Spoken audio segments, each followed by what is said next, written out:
Firman Allah kamu nyatakan tidak berlaku. Markus 7 ayat 13. Bukankah kita membuat firman Allah tidak berlaku dengan gagal menggunakan hak istimewa kita? Dan supaya kamu mengerti betapa hebat kuasanya bagi kita yang percaya, sesuai dengan kekuatan kuasanya yang dikerjakannya di dalam Kristus.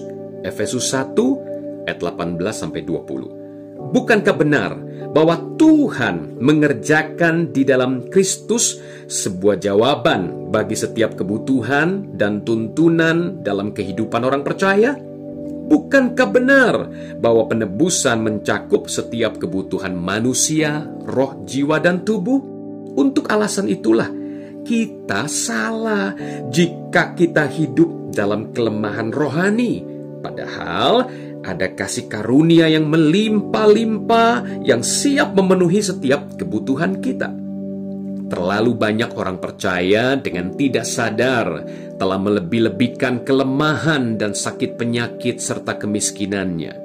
Kita telah berbicara tentang ketidakpercayaan, keraguan, dan ketakutan kita, seakan-akan mereka mendapatkan gelar kehormatan dalam kehidupan rohani.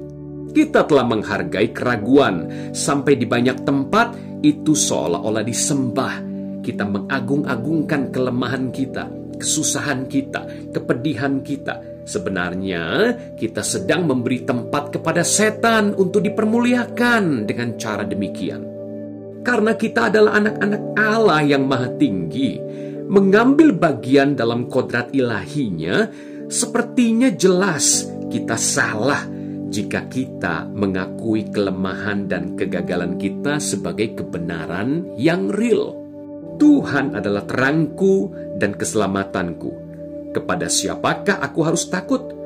Tuhan adalah kota benteng hidupku. Terhadap siapakah aku harus gemetar? Mazmur 27 ayat 1. Jika Tuhan adalah kekuatan hidup saya, jika Ia datang ke dalam hidup saya dan mengimpartasikan dirinya kepada saya, maka saya memiliki kekuatan Allah. Kamu berasal dari Allah, anak-anakku, dan kamu telah mengalahkan nabi-nabi palsu itu. Sebab roh yang ada di dalam kamu lebih besar daripada roh yang ada di dalam dunia. 1 Yohanes 4 ayat 4. Kamu berasal dari Allah. Anda berasal dari Allah. Ia adalah bagian dari Anda. Ia telah mengimpartasikan watak, sifat, dan karakternya, kepribadiannya sendiri ke dalam Anda.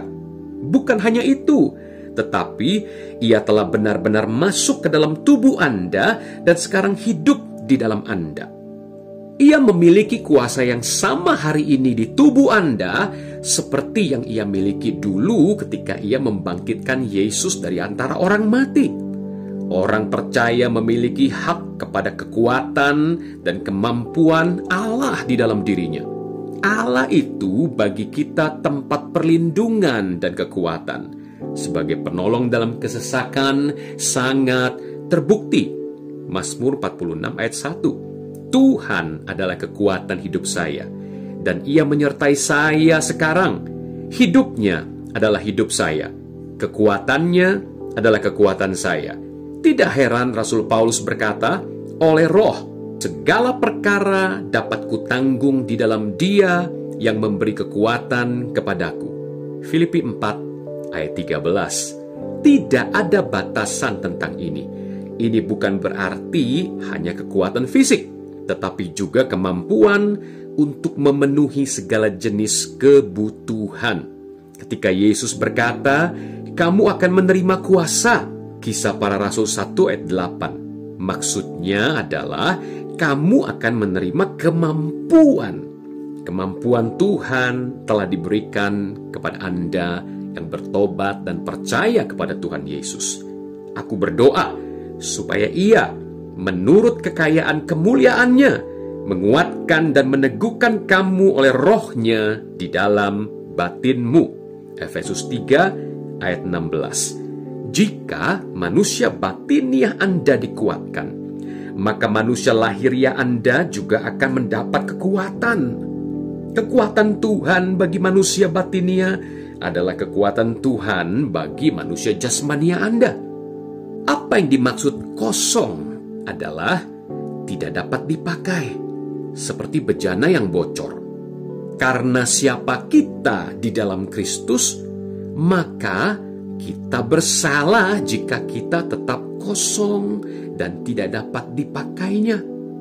Dan mengucap syukur dengan sukacita kepada Bapa yang melayakkan kamu untuk mendapat bagian dalam apa yang ditentukan untuk orang-orang kudus di dalam kerajaan terang. Kolose 1 ayat 12. Kita memiliki kemampuan ilahi, kemampuan yang dianugerahkan Tuhan untuk menikmati sepenuhnya hak istimewa kita di dalam Kristus. Dan kamu telah dipenuhi di dalam Dia. Dialah kepala semua pemerintah dan penguasa. Kolose 2 ayat 10. Hubungan Anda melalui kelahiran baru telah membawa Anda ke dalam kesatuan mutlak dengan Allah, Sang Pencipta. Jadi siapa yang ada di dalam Kristus, ia adalah ciptaan baru. Yang lama sudah berlalu, sesungguhnya yang baru sudah datang. 2 Korintus 5 ayat 17. Ciptaan baru itu terbuat dari Tuhan sendiri. Sifat Allah, kehidupan Allah diimpartasikan masuk ke dalam roh Anda. Karena kita ini buatan Allah, diciptakan dalam Kristus Yesus. Efesus 2 ayat 10. Kita benar-benar adalah anggota tubuh Kristus secara jasmani dan rohani. Tidak tahukah kamu bahwa tubuhmu adalah anggota Kristus? 1 Korintus 6 ayat 15. Maka dalam ayat 19 dikatakan, tidak tahukah kamu bahwa tubuhmu adalah bait Roh Kudus, Allah yang diam di dalam kamu? Mengetahui kebenaran ini, kita benar-benar salah loh jika ditemukan tetap dalam keadaan lemah dan tidak berguna ketika dibutuhkan bagi perluasan kerajaan Allah. Semuanya itu kukatakan kepadamu, supaya sukacitaku ada di dalam kamu, dan sukacitamu menjadi penuh. Yohanes 15 ayat 11. Tuhan telah merencanakan bahwa Anda harus dipenuhi dengan sukacita ilahi. Itu adalah keberhasilan, itu adalah kemenangan.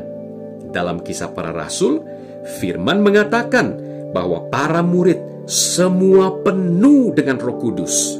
Kisah Para Rasul 4 ayat 31. Tuhan telah merencanakan bahwa Anda harus dipenuhi dengan Roh Kudus, dan bahwa kemampuan Roh harus mendominasi hidup Anda. Dengan adanya kasih karunia dan kemampuan ilahi semacam ini, Anda salah jika Anda tetap kosong dari kuasanya atau lemah dari segala otoritasnya. Padahal Anda bisa dipenuhi dengan seluruh kepenuhan Allah sebagaimana tertulis di dalam firman-Nya. Sakit penyakit berasal dari kejatuhan manusia di dalam dosa. Dengan kata lain, itu adalah hasil sampingan dari kuasa iblis atas kejatuhan manusia. Setiap tindakan penebusan Allah yang akan menebus kita dari iblis seharusnya menebus kita juga dari sakit penyakit. Setiap tindakan penebusan yang gagal menebus kita dari sakit penyakit bukanlah penebusan yang sempurna, tetapi dia tertikam oleh karena pemberontakan kita. Dia diremukkan oleh karena kejahatan kita.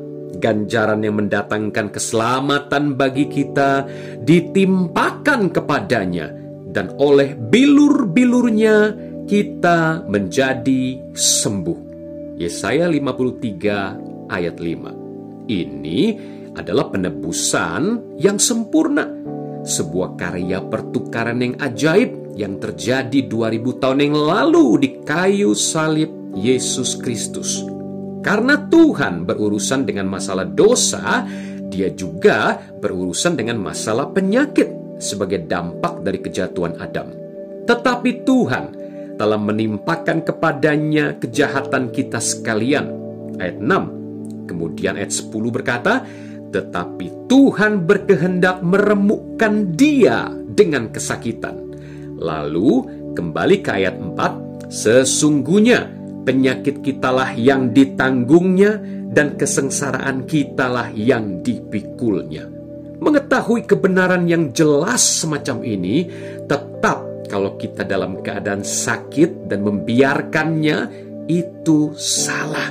Apalagi jikalau kita mempercayai dusta setan bahwa penyakit itu dari Tuhan asalnya. Jika Tuhan telah menimpakan dosa kita kepada Yesus Kristus, maka kita salah jika kita masih hidup di dalam dosa. Demikian juga sama halnya, jika Tuhan telah menimpakan penyakit kita, kutuk kita kepada Yesus, maka kita juga salah jika kita masih hidup di bawah kuasa penyakit dan kutuk terus-menerus. Yesus adalah kehendak Bapa yang sempurna dalam manifestasi yang nyata secara fisik. Ia menghabiskan 3/4 pelayanan publiknya untuk menyembuhkan orang-orang sakit. Ia memberikan penggunaan namanya kepada orang percaya, gereja, murid-muridnya, dan menyatakan bahwa di dalam namanya lah kita akan meletakkan tangan kita atas orang sakit dan orang sakit akan sembuh. Markus 16 ayat 18. Kalau ada seorang di antara kamu yang sakit, baiklah ia memanggil para penatua jemaat, supaya mereka mendoakan dia serta mengolesnya dengan minyak dalam nama Tuhan. Dan doa yang lahir dari iman akan menyelamatkan orang sakit itu, dan Tuhan akan membangunkan dia. Dan jika ia telah berbuat dosa, maka dosanya itu akan diampuni. Yakobus 5 ayat 14-15. Roh Dia yang telah membangkitkan Yesus dari antara orang mati diam di dalam kamu. Roma 8 ayat 11. Roh yang sama itu akan menyembuhkan tubuh kita yang fana ini. Kesembuhan adalah bagian dari rencana penebusan. Kesembuhan adalah hak Anda di dalam Tuhan Yesus Kristus. Jika saya membutuhkan pakaian, makanan, tempat tinggal, tetapi tidak memilikinya, maka hal itu adalah sebuah kesalahan, karena saya adalah anggota keluarga Allah. Bapamu yang di sorga tahu bahwa kamu memerlukan semuanya itu. Matius 6 ayat 32.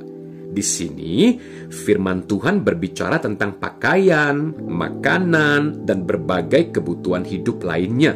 Dikatakan bahwa jika kita mencari dahulu kerajaan Allah dan kebenarannya, Ia akan menambahkan semua hal tersebut kepada kita. Apakah ini firman Tuhan? Jika ya, maka saya bisa bergantung total kepada janji Tuhan ini. Allahku akan memenuhi segala keperluanmu menurut kekayaan dan kemuliaannya di dalam Kristus Yesus. Filipi 4 ayat 19. Yang dimaksud Paulus, segala keperluanmu di sini adalah termasuk makanan, pakaian, dan semua kebutuhan Anda secara roh, jiwa maupun tubuh. Ia menyatakan bahwa Allah Bapa akan menyediakan segala kebutuhan Anda, dan Dia sudah menyediakannya melalui korban Yesus Kristus di kayu salib 2000 tahun yang lalu. Kata memenuhi artinya membuatnya menjadi penuh, menyebabkan berlimpah, memberikan atau memasok secara bebas, bukan secara terbatas atau pelit. Oleh karena itu, segala keperluanmu artinya persis sebagaimana yang dinyatakannya. Dalam Matius, kita diberikan kilasan saat di mana Yesus memberi makan orang banyak. Sisanya pun masih ada 12 bakul. Ia mengambil 5 roti dan 2 ikan dan meminta berkat Bapa atasnya, membuatnya bermultiplikasi. Seluruh firman memberitahu kita bahwa Yesus adalah teladan kita dalam kekudusannya maupun kuasanya sebagai penyembuh, pembebas, pemberi makan, dan penyedia bagi orang-orang yang membutuhkan di sekeliling kita.